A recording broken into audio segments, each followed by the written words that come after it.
Hello and welcome to the 8th episode of CubTV. I'm Tucker Patterson. I'm here with Lexi Tubbs giving you another great week. Thanks, Tucker. This week's episode is full of great news, with a look into basketball, student enterprises here in Nevada, Play of the Week, and Veterans Day. In the upcoming season of basketball, we're going to see what it's like to play as a senior and a freshman. Both girls and boys basketball team are going to discover an age difference. So in today's segment, I'm going to be talking about the upcoming basketball season, both girls and boys teams. I'm also going to be interviewing McCade, Cody, Meredith, and Claire. Both teams have had pretty successful seasons. The boys' best year was 27 wins in the year 1941-1942. And the girls have also had a really good season with 24 wins and 3 losses only. The boys have only made the state tournament one time, and they have not won a single state championship. But the girls have gone 3 times, and 2 of them have been in the last 2 years, and have won only 1 state championship. The boys' goal for this year is just to get better and win some games and try to make the state tournament. And the girls is pretty much the same thing, get better and win more games. Today I'm interviewing Meredith Harder and Cody Kushwitz about the upcoming basketball season. I'm going to ask you guys a few questions. One of the questions is, what are your personal goals for the season? I want to improve throughout the season and have fun. I want to become an overall better basketball player and improve. So another question is, what are you looking forward to for your career playing in Nevada High School? The upperclassmen teaching us how to play and having the full experience of high school basketball. Eventually having the chance to play varsity and get the experience of what it feels like to play varsity basketball. The last question is, what are the feelings that you're going through as your first career in Nevada High School begins?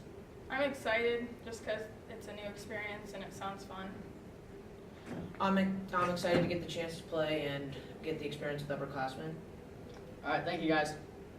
Today I'm also interviewing Claire Osman and McKay Matuska about the upcoming basketball season. What's the team goal for this year? The team goal is to probably make a state appearance again and to be conference champs. Ours is basically the same as her. We love to make it to state for the first time in a while and be the conference champions. Okay. Another question is, what has been the biggest difference from freshman to senior? Our team is constantly changing, so I think having to be able to know your new teammates, and definitely this year we're having a new coach. Ours again would be kind of the new coach. Freshman year we had Mr. Fry, and now we got Coach Hinson. So it's just transitioning and going along with them. Okay. Last question. What are the feelings that you guys are going through for your last year at Nevada High School? It's kind of bittersweet. I'm excited to have another year with people that I'm good friends with, but at the end I don't want basketball to be over. I'm kind of sad because we've been playing with the same team since we were fourth grade. So if we can do the best we could, it'd be pretty good. All right. Thank you guys. I'll for sure be at the basketball games to support our teams and show my Cub spirit. Good luck to the Cubs this year. Did you ever think of starting your own business? Not really, why? We're getting more students to run businesses in our school, so it's kind of curious. Oh, really? Yeah, Mr. Gross has been trying to get more student-run businesses in the school. If it's anything like Cub Coffee, then I'm in. You really like Cub Coffee, don't you? Yep. Do you ever want to be a part of a student-run business during your high school years or just want the experience of enterprising? Stay tuned to see how you can make that dream come true. So why are you trying to get more students to run businesses in our school? So over the past 3 years, as a district, we've taken teachers to see different districts across the country. And one of the things we've seen when we've gone there are these student-led industries or enterprises. And some of the staff that went thought it was a good idea. And what you see when we go visit those are kids are getting some real-world experience, and they're seeing how curriculum interconnects. So take, for example, the Cub embroidery that we have right now. So they're not only learning how to do the embroidery and run the machine and those kinds of skills, but the accounting students are also going to do the bookkeeping and accounting for them like a small business. So instead of just doing it in isolation in a class, it's like a business where they learn some of these other skills. So as we went around and looked at these different programs and brought it back, it's really been a conversation with teachers about what they would like to start. So the Cub embroidery started there. The coffee house started with a conversation with Mrs. Kowalpeck and myself about ways to give kids opportunities to gain some work skills in a situation where it's not scripted. They have to react on their feet, they have to interact with others, and they develop some of the soft skills that business and industry say are important. So that's kind of the idea behind it. As far as getting more, as we look at more opportunities for kids and teachers look at ways that they can give real-world experience, this is one idea about how we can do that. Yeah, so if you remember back at the elementary, they used to have what was called Cubby's Bank, and it ran like a bank. That was kind of like a student-run enterprise. They did a bingo night this fall, and the intent with that bingo night was to take those proceeds and then let classes apply for them like a loan to do different projects. Will that be student-run enterprises? I don't know. We also are looking at, we're conducting a meeting with some local business and industry leaders here later this week with an idea of how we can increase partnerships with them to give kids real-world experience. And that's K-12, that looks K-12. Will it all be student enterprises? I don't know, but it could be ideas where they present projects that teachers can then look at and say, does that fit in my class? And they work with the businesses to complete those projects. It could be where they actually go out and work alongside somebody in business and industry out there, or where they come in and help, or they could send somebody in or network with our classes, where they work alongside our classes, they work on a project. So those are some ideas we have to try and increase those kinds of opportunities. And we're going to ask the businesses as well as to what ideas they have on how we can strengthen those partnerships and provide that opportunity for our kids to get those real world experiences. Overall, it's about increasing opportunities for kids. If you think about right now in kind of the traditional setting, kids sit in the same class and they're limited by what classes they take. This is just another opportunity for them to gain skills and earn credit, but it's through like a real world application of the skills they learn in class. So you learn kind of the knowledge and skills in class. This is a way for you to apply them in a real setting and hone those skills, see how they connect across disciplines.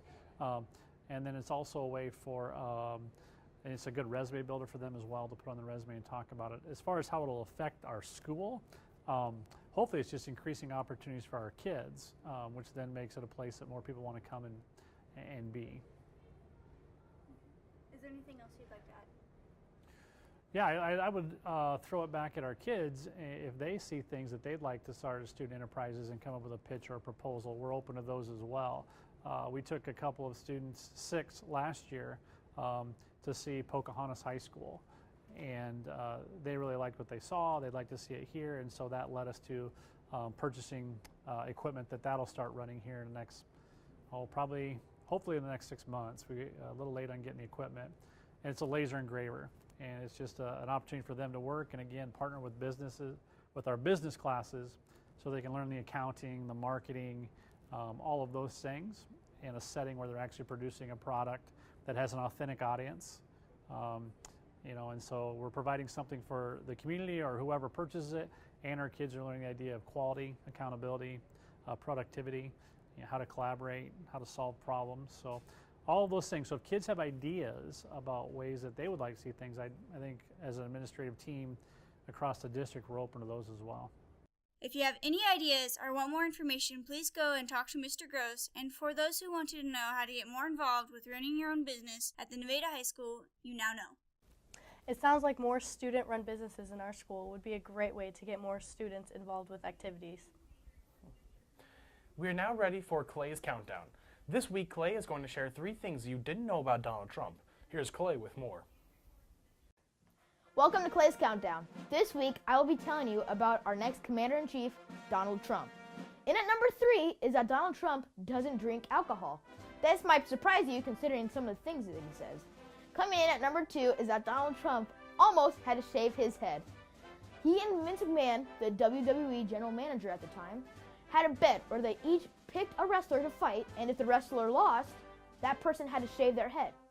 Luckily, his beautiful hair got to stay intact because his wrestler won.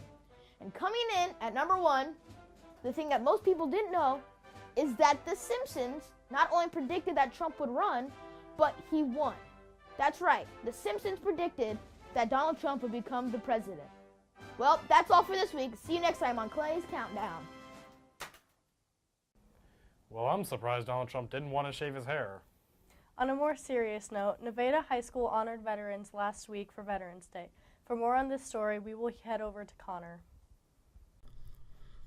The Nevada American Legion Post 48 helped put on the Veterans Day Assembly at the high school on November 9th. Their goal is to make the student body aware of the veterans in their community. Will Sutton, Nathan Reynolds, and Connor McAvey, 3 boys who attended Boys State sponsored by the Legion, also helped out with the assembly. They read several poems about our freedom and the price some service members had to pay for it. One spotlight of the assembly was a Quilts of Valor presentation to Mr. Paul Ackerman, a member of Nevada Post 48. The mission of the Quilts of Valor Foundation is to cover its service members and veterans touched by war with comforting and healing quilts of valor. Blue Star mom, Catherine Roberts, began the Quilts of Valor Foundation from her sewing room in Seaford, Delaware. Since 2003, Quilts of Valor Foundation has become a national grassroots community service effort connecting the home front with our warriors and veterans. More than 125,000 quilts have been awarded to date. Quilts of Valor are stitched with love, prayers, and healing thoughts. The high school choir sang America the Beautiful after the presentation. The assembly ended with taps played by Will Sutton and Henry Rude. Mr. Charlie Lloyd asked the students to leave quietly and respectfully after the tapsing concluded. We thank all veterans for protecting our freedom. A huge thank you to all our veterans in our town who have served our country. America is home of the free because of the brave. God bless America, and we'll see you next week.